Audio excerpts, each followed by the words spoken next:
नमस्कार दोस्तों, स्वागत है आपका रिंकेश प्राइन मेडिकल एजुकेशन में। दोस्तों आज का टॉपिक है वो है बुर्साइटिस के बारे में। तो बुर्सा या बुर्साई क्या होता है? जो हमारा घुटना रहता है, जो नी जिसे हम लोग कहते हैं, उसके पीछे की तरफ अगर आप हाथ लगा के देखेंगे तो आपको एक सॉफ्ट, एक कुशन जैसा या फिर एक सॉफ्ट, एक जैसे कि रबरी स्ट्रक्चर जो है वो हमें देखने को मिलता है। उसे ही बुर्सा कहा जाता है। तो ये बुर्सा क्या होता है कि जहां पे दो हड्डियां मिलती है, मतलब जहां जो ज्वाइंट रहता है वहां पे जो बोन्स, टेंडन्स, लिगामेंट्स जो स्ट्रक्चर रहता है उसमें जो गैप बच जाता है, वहां पे ये जो सॉफ्ट एक स्ट्रक्चर जैसा बना हुआ रहता है, इसे बुर्सा कहा जाता है। ये बुर्सा ओवरऑल हमारे बॉडी में 150 के ऊपर जो हमारे बॉडी में बुर्सा रहते हैं, इसलिए इसे बुर्साई कहा जाता है। जो सिंगुलर बुर्सा जो रहता है, जो सिंगल नाम रहता है, उसे बुर्सा कहते हैं। और मल्टीपल जो रहते हैं, जैसे कि प्लूरल फॉर्म जो है, उसे बुर्साई कहते हैं। ठीक है। तो बुर्सा और बुर्साई में जब किसी कारण से अगर इन्फ्लामेशन आ जाती है, मतलब कोई सूजन अगर आ जाती है, तो उसे बुर्साइटिस जो है वो कहा जाता है। तो आज के वीडियो में हम लोग पूरा समझने वाले हैं कि ये कैसे होता है, इसके सिम्टम्स, कॉजेज, ट्रीटमेंट पूरा आज समझने वाले हैं। काफी सिंपल टॉपिक है और अच्छे से हम लोग इसे समझ सकते हैं, तो वीडियो जरूर एंड तक देखिएगा।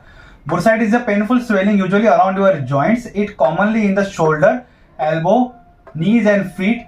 Bursitis is painful swelling in a small fluid filled sac called bursa. ठीक है।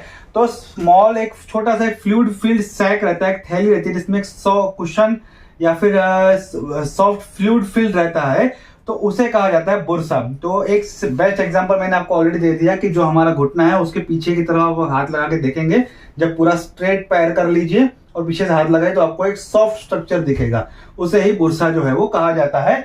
मेनली ये जो स्वेलिंग होती है ज्यादातर देखते हैं कि शोल्डर, एल्बो, नीज और फीट, शोल्डर, एल्बो, नीज और नीचे के जो फीट हैं, जहां पे हील जिसे हम लोग कहते हैं, उस पोर्शन में ज्यादा होती है।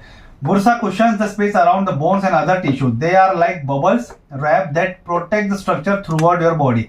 तो वहां पे जो जॉइंट स्ट्रक्चर रहता है वहां पे रहता है, और एक प्रकार का बबल स्ट्रक्चर रहता है जो एक तरह का कुशन और एक प्रोटेक्शन जो है वो प्रोवाइड करने का काम करता है। Bursa cushion the space between bones and your muscles, tendons and skin. तो उस स्ट्रक्चर में कुशन प्रोवाइड करता है, जो मसल्स को कुशन प्रोवाइड करेगा, बोन्स को, स्किन को, टेंडन्स को जो है, मसल्स जो है, जो कुशन है वो प्रोवाइड करने का काम बुर्सा जो है वो करता है।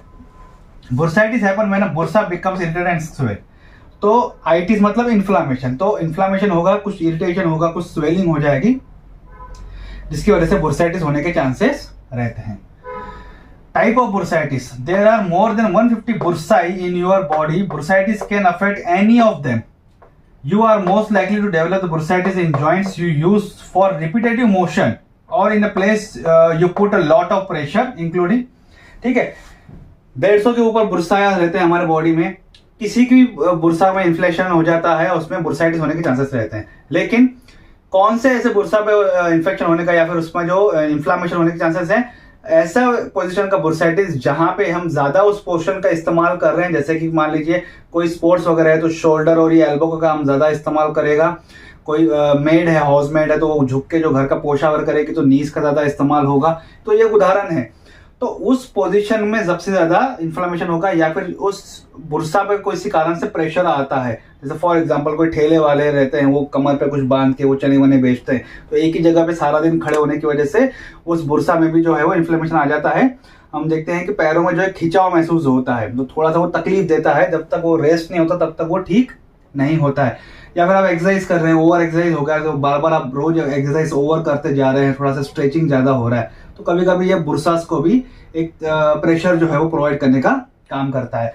तो कुछ नाम जो है वो अलग अलग दिए गए हैं, जो सबसे कॉमन जो है वो देखने को मिलते हैं, तो उसके नाम दिए गए हैं कि कौन से पोजीशन पे होता है, और उस पोजीशन पे इन्फ्लामेशन अगर होता है, उस बुर्सा का इन्फ्लामेशन हो जाता है, तो उसे नाम क्या दिया जाता है। ठीक है, शोल्डर पे हो जाएगा तो सब एक्रोमियल बुर्साइटिस जाएगा। डिटेल में नहीं जाऊंगा मैं, सिर्फ नाम जो है वो पढ़ के दे रहा हूँ। तो शोल्डर का है तो सब एक्रोमियल बुर्साइटिस। एल्बो है ओलेक्रेनॉन बुर्साइटिस रहेगा। इसका दूसरा नाम भी है कि इसे माइनर एल्बो भी कहा जाता है और इसे बैरफ्ली एल्बो भी कहा जाता है। तो हर स्पेशलिस्ट अपने हिसाब से इसे नाम देता है। नीज है तो उसे प्रिपेटलर बर्साइटिस कहा जाता है, या फिर इसे हाउसमेड नीज जो है कहा जाता है। तो हाउसमेड जो है वो काम करती हैं तो उन्हें नीज में ज्यादा तकलीफ होती है, क्योंकि झुक के वो पोछा वगैरह लगाती हैं, तो इसलिए उन्हें नीज में ज्यादा तकलीफ होती है, तो इसे हाउसमेड्स नी कहा जाता है। फीट में सबसे जो टोय रहता है जो हमारे नीचे, स्पेशली नियर योर हील। ठीक है, बिग टॉय और बॉल ऑफ द फुट, तो नीचे जो पैरों के जो तलवे वगैरह रहते हैं या फिर हील रहता है और जो बड़ा टॉय जो अंगूठा रहता है उस पोर्शन में होने के चांसेस रहते हैं, तो उसे ये नाम दिया जाता है। हिप्स पोजीशन में जो कमर के यहाँ पे जो हड्डी रहती है उसे इलियोपेक्टेनियल और टैक्रोन्टेरिक बुर्साइटिस जो है वो कहा जाता है। बट एरिया पर हो जाएगा तो उसे इस्चियल बुर्साइटिस या फिर वीवर्स बॉटम जो है वो कहा जाएगा। Specialists might refer to different types of bursitis with a special name, but they are all the same issue, swelling in and around the bursa। तो नाम चाहे स्पेशलिस्ट कोई कुछ भी दे दे, किसी भी पोजीशन पे कुछ भी जो है वो उसका नाम जो है अपने हिसाब से दे सकते हैं, अपनी रिसर्च के हिसाब से जो उन्हें लगा है वो नाम चाहे दे सकते हैं, या फिर उनकी स्टडीज के हिसाब से जो चाहे वो नाम उन्हें याद हो, जो उन्होंने एक्सपीरियंस किया है वो बोल सकते हैं। पर उसका ग्राउंड लेवल पे आ जाए तो उसका एक ही मतलब है कि बुर्सा में इन्फेक्शन हुआ है, इन्फ्लामेशन हुआ है, या फिर बुर्सा के आसपास जो एरिया है वहां पे इन्फ्लामेशन हुआ है। तो इसका सिंपल मतलब यही है। सिम्टम्स क्या क्या है? Pain specially when you are moving the affected part of the body. For example मेरे एल्बो में अगर इस तरीके से यहाँ पे बुर्सा जो है वो तकलीफ हुआ है, तो मुझे स्ट्रेचिंग करने में जो ये मैं फ्रीली मूव कर रहा हूँ तो मुझे इसको मूव करने में थोड़ा सा दर्द होगा। स्ट्रेचिंग करने में जो नॉर्मली मैं स्ट्रेचिंग कर रहा हूँ उसमें जो खिंचाव महसूस होगा, थोड़ा सा दर्द महसूस होगा। लिमिटेड रेंज ऑफ मोशन, तो मैं ज्यादा जो इसको स्ट्रेच कर, जैसे मैं इसको ऐसे एकदम स्ट्रेच कर लिया एकदम, पर मैं इसको लिमिटेड करूंगा, ज्यादा नहीं कर पाऊंगा, इतना ही करूंगा, लिमिटेड रहेगा मेरा जो ये। तो ज्यादा मैं करूंगा तो मुझे दर्द होगा, तो मेरा मोशन जो रहेगा वो लिमिटेड रहेगा, चलने का जो मोशन रहेगा वो लिमिटेड रहेगा, बॉडी जो स्ट्रक्चर रहेगा, मूवमेंट रहेगी वो लिमिटेड रहेगी। स्वेलिंग हो जाएगी, सूजन हो जाएगी, वहां पे उस पोर्शन में थोड़ा सा मोटापन जो आ जाता है उस पॉइंट में आ जाएगा। ठीक है। If you have an infection that's causing the bursitis you might have the other symptoms include. अगर आपको सिम्टम्स किसी इन्फेक्शन के कारण हुआ, मतलब बर्साइटिस किसी इन्फेक्शन के कारण हुआ है, तो आपको कुछ और भी सिम्टम्स जो है वो होने के चांसेस है। मतलब आपने कोई प्रेशर नहीं दिया, कोई आप ऐसा काम नहीं कर रहे हो कि भाई जिससे आपके बुर्सा पे कुछ स्वेलिंग आ जाए, इन्फेक्शन आ जाए, लेकिन आपके शरीर में कुछ ऐसा इन्फेक्शन हो गया है, उस इन्फेक्शन के कारण से अगर बुर्साइटिस अगर हुआ है तो आपके सिम्टम्स क्या क्या रह सकते हैं? डिस्कलरेशन और रेडनेस और ऑन योर स्किन में थोड़ा सा कलरेशन बदल जाएगा या तो लाल हो जाएगी। फीलिंग ऑफ वार्म और हीट, बुखार लगेगा या ठंड लगेगी आपको। फीवर, बुखार जैसा लगेगा। चिल, ठंडा जैसे मैंने कहा वैसा महसूस हो सकता है।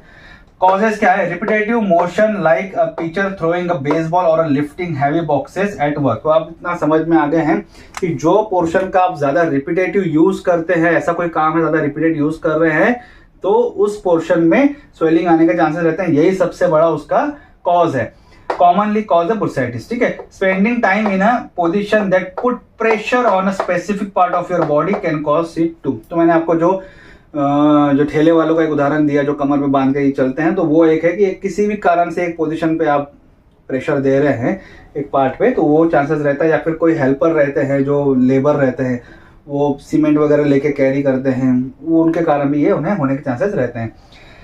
It's less common but injuries and infection can cause bursitis as well. ठीक है।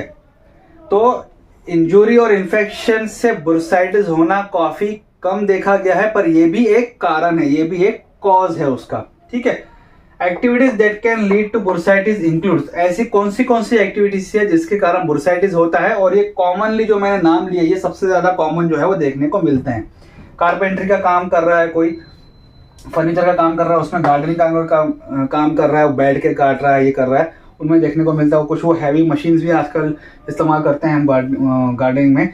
पेंटिंग वगैरह का कर रहा है कोई, ज़्यादा देर खड़ा है तो हाथों का इस्तेमाल ज़्यादा जो है वो उसमें पेंटिंग में होता है, या गर्दन में स्ट्रेचिंग हो जाती है, तो वो पोस्चर जो है वो डिस्टर्ब होता है। नीचे हिप वगैरह पे वो पकड़ लेता है, हाथों पे शोल्डर एल्बो पकड़ लेगा। पुअर बॉडी पोस्चर इसलिए नहीं है कि हमारा खड़े रहने का स्टाइल या हमारा खान पान या ओबेसिटी है। हो सकता है कि आपको कुछ ऐसी प्रॉब्लम हो कि जिसकी वजह से आपका ऑपरेशन हुआ है, या फिर एक टांग बराबर नहीं काम कर रही है उदाहरण के तौर पे, या किसी कारण की वजह से आपकी एक टांग जो है वो प्रॉपरली डेवलप नहीं हुई है, एक टांग पूरी डेवलप है, आपने ऐसे भी कुछ देखे हैं केसेस।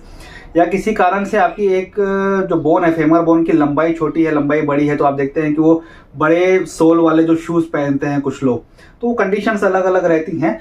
तो होता क्या है, इसमें आपका पोस्चर सही नहीं रह पाता, बॉडी का जो पोस्चर ना सही नहीं रहता है। किसी को आर्थराइटिस हो गया है, ज्यादा सीवियर आर्थराइटिस हो गया, तो उसमें बॉडी का पोस्चर नहीं। ओबेसिटी है तो उसमें शरीर के ऊपर प्रेशर जो है वो आता है, वजन जो हड्डियों के ऊपर आता है, जॉइंट्स के ऊपर आता है। तो ये काफी कारण है जो जिसकी वजह से बॉडी पोस्चर जो है वो डिस्टर्ब होता है और ये बुर्साइटिस होने के चांसेस रहते हैं। स्क्रबिंग आप कर रहे हैं, शॉवलिंग आप कर रहे हैं, स्क्रबिंग फॉर एग्जांपल कार साफ करने वाला आ गया है, वो पूरा वो स्क्रब कर रहा है, साफ कर रहा है उसको, तो उसका शोल्डर और हाथ इस्तेमाल हो रहा है। शॉवलिंग यानी कि जो पैरों से नहीं, वो खड्डा खोदते हैं जो, तो वो जो इस्तेमाल करते हैं खड्डा खोदने के लिए, फावड़ा बोल दो या कोई, तो वो उसके कारण आपके जॉइंट्स और शोल्डर पे अफेक्ट होता है, क्योंकि उसमें प्रेशर बहुत देना पड़ता है। प्लेइंग स्पोर्ट यानी कि टेनिस खेल रहे हो, गोल्फ खेल रहे हो या बेसबॉल खेल रहे हो, तो इस तरीके के चांसेस हैं आपको ज़्यादा होने के हैं, तो ये वन ऑफ द कॉजेस में है। प्लेइंग इंस्ट्रूमेंट कोई ऐसा इंस्ट्रूमेंट है कि जिसमें आपको फॉर एग्जाम्पल ड्रम प्ले कर रहे हैं, ज़्यादा ये कर रहे हैं, तो उसमें स्ट्रेचिंग जो होती है वन ऑफ द रीज़न बनते हैं। रिस्क फैक्टर क्या क्या है, कुछ जो एथलीट्स रहते हैं, म्यूजिशियन रहते हैं, लेबर रहते हैं, इनमें सबसे ज़्यादा होने के चांसेस रहता है। जिनमें आर्थराइटिस है, डायबिटीज है, थायराइड है, उनमें भी ऐसे चांसेस हैं। ये एक रिस्क फैक्टर है कि उनमें भी ऐसा होने के चांसेस रहते हैं। डायग्नोसिस आप किस तरीके से कर सकते हो, एक तो फिजिकल एग्जामिनेशन, सामने वाले का फिजिकल एग्जामिनिंग होगा कि उसे कहाँ दर्द है, कैसा दर्द महसूस हो रहा है, उस पोर्शन पे स्वेलिंग कितना है, वो चलने का उसका मूवमेंट जो है वो सब देखा जाता है, कुछ हिस्ट्री उसकी देखी जाती है, उसका वर्क कौन सा है, क्या काम किया है उसने, कहीं ऐसी जगह पे वो गया था जहाँ पे उससे कुछ चोट लगी हो, कुछ इन्फेक्शन हुआ, इस तरीके की पूरी इन्फॉर्मेशन जो है वो ली जाती है। सिम्टम्स का एनालाइज किया जाता है, जो सिम्टम्स वगैरह हैं पूरे उसका एग्जामिन किया जाएगा।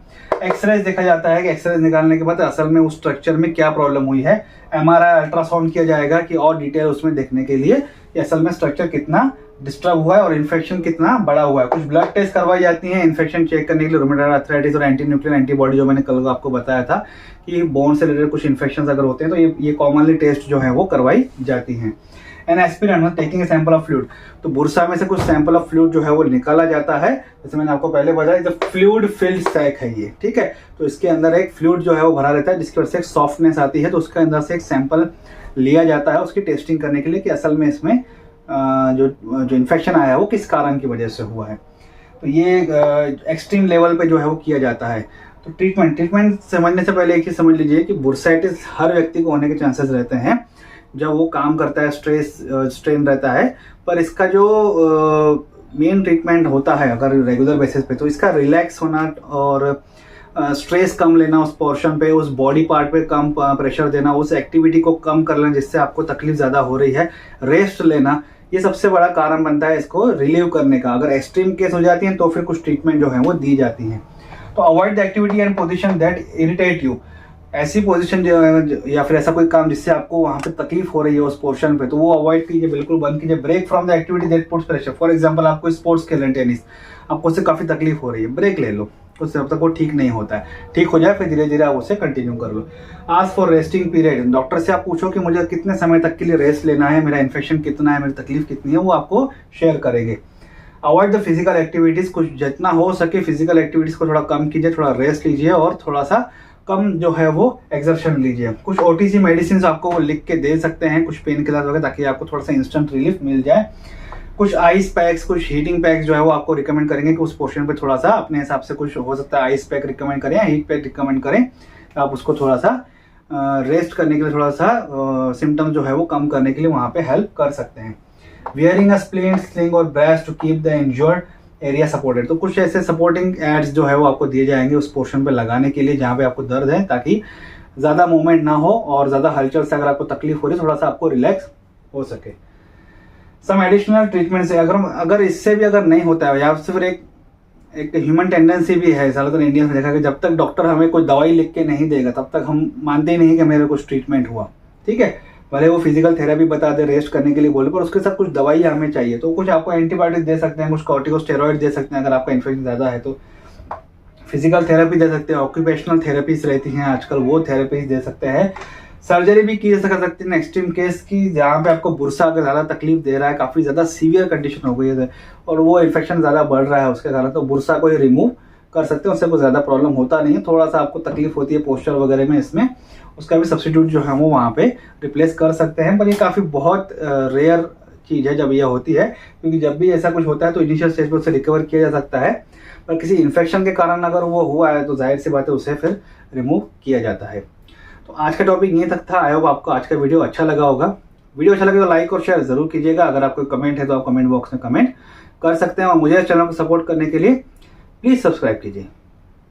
Thank you.